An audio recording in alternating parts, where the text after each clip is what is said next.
नमस्कार बच्चों। आज हम इतिहास का द्वितीय पाठ, सेकंड पार्ट, जिस पाठ का नाम है भारतीय इतिहास के स्वर्णिम पृष्ठ। हम सेकंड पार्ट को पढ़ेंगे, भारतीय इतिहास के स्वर्णिम पृष्ठ। उससे पहले हमने इसकी पृष्ठभूमि को पढ़ा, इसी पाठ का, जो आपका इससे पहले जो वीडियो अपलोड किया गया उसके अंदर है। उसकी पृष्ठभूमि में हमने पढ़ा कि कौन कौन से राजवंश आए थे, जिसमें मौर्य साम्राज्य, गुप्त साम्राज्य, पुष्यभूति वंश, हर्षवर्धन, इसके अलावा दक्षिण भारत का चोल प्रशासन और दक्षिण भारत का ही एक साम्राज्य जिसका नाम था विजयनगर साम्राज्य। उसके बारे में हमने थोड़ी सी जानकारी अर्जित की और चंद्रगुप्त मौर्य या मौर्य साम्राज्य की पृष्ठभूमि को समझा कि किस प्रकार से कब से कब तक मौर्य साम्राज्य की स्थापना हुई थी। उसी मौर्य साम्राज्य में हम प्रथम सम्राट है वो चंद्रगुप्त मौर्य। उसके बारे में हमने पढ़ा था कि चंद्रगुप्त मौर्य का समय काल क्या रहा और कौन उसके गुरु थे। तो गुरु थे चाणक्य, विष्णुगुप्त चाणक्य। ठीक है, विष्णुगुप्त चाणक्य जो चंद्रगुप्त के गुरु थे और उन्हीं की सहायता से चंद्रगुप्त ने मौर्य साम्राज्य की स्थापना की थी। और उससे पूर्व, मौर्य साम्राज्य की स्थापना से पूर्व, उसने जो घनानंद था, अंतिम जो है शासक मगध का, नंद वंश का शासक घनानंद, उसको हराकर चंद्रगुप्त ने मौर्य साम्राज्य की स्थापना की। और उसमें उसका जो श्रेय है वो जाता है चाणक्य को, जो कि चंद्रगुप्त मौर्य के प्रधानमंत्री थे। चंद्रगुप्त, उसी चंद्रगुप्त मौर्य के आगे के पोर्शन को हम पढ़ते हैं कि चंद्रगुप्त ने, प्लूटार्क कहता है कि चंद्रगुप्त ने 6 लाख की सेना के साथ ही संपूर्ण भारत के ऊपर अपना अधिकार है वो कर लिया था। और उसी चंद्रगुप्त ने, उसके चंद्रगुप्त के बारे में जो है जूनागढ़ अभिलेख में भी चंद्रगुप्त की जो संज्ञा दी गई है, उसकी जूनागढ़ अभिलेख जो कि गुजरात के अंदर स्थित है उसमें जानकारी मिलती है। तो अब हम आगे का जो भाग है उसमें पढ़ेंगे अध्ययन बिंदु में कि चंद्रगुप्त मौर्य एवं सेल्यूकस निकेटर। सेल्यूकस निकेटर जो कि यूनानी शासक सिकंदर, अलेक्जेंडर भी कहा जाता है जिसको, जिसने एक विशाल साम्राज्य की नींव रखी थी, जिसे विश्व विजेता के नाम से भी जाना जाता है। तो इसी सिकंदर का उत्तराधिकारी था सेल्यूकस निकेटर, जो कि मकदूनिया या मैसेडोनिया का शासक था।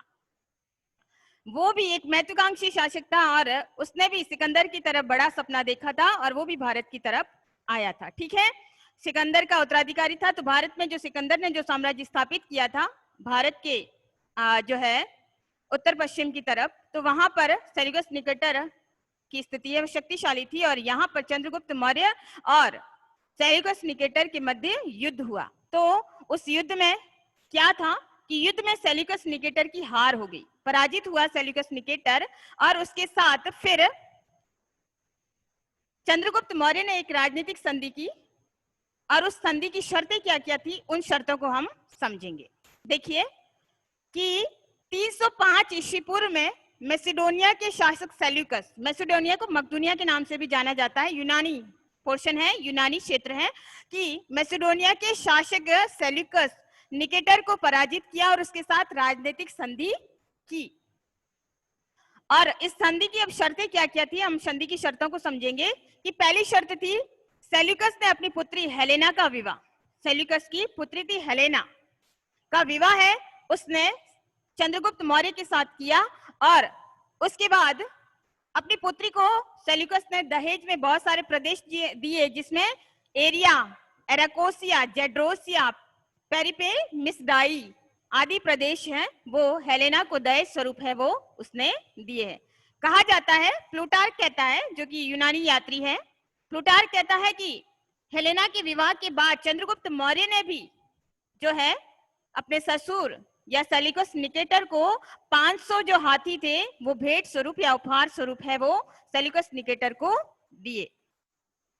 उसी संधि की शर्त में एक और था कि सेल्यूकस निकेटर ने अपना एक राजदूत भी मगध साम्राज्य या कह सकते हैं कि मौर्य साम्राज्य में भेजने का प्रस्ताव रखा। और उसके तहत जो है यूनानी राजदूत जिसका नाम था मेगास्थनीज, सेल्यूकस का राजदूत, यूनानी राजदूत मेगास्थनीज को मौर्य दरबार के अंदर भेजा और ये मेगास्थनीज काफी लंबे अरसे तक यहाँ पर मौर्य साम्राज्य के अंदर रहा और यहाँ रहते हुए उसने मौर्य साम्राज्य के बारे में पूरी की पूरी एक पुस्तक लिखी है जिसकी मौर्य साम्राज्य के बारे में हमें काफी जानकारी मिलती है। तो उस पुस्तक का प्रसिद्ध पुस्तक का नाम था इंडिका। तो इसने मेगास्थनीज ने इंडिका की रचना की। तो यहाँ आपका इंपॉर्टेंट प्रश्न भी बनता है कि मेगास्थनीज किसके शासनकाल में भारत आया था? तो आपको याद रखना है चंद्रगुप्त मौर्य के शासनकाल में भारत आया।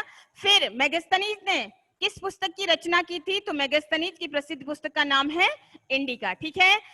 और प्रश्न बनता है कि सेल्यूकस निकेटर कहाँ का शासक था? तो मकदूनिया या मैसेडोनिया का शासक था। किसका उत्तराधिकारी था? तो सिकंदर का उत्तराधिकारी था। ठीक है।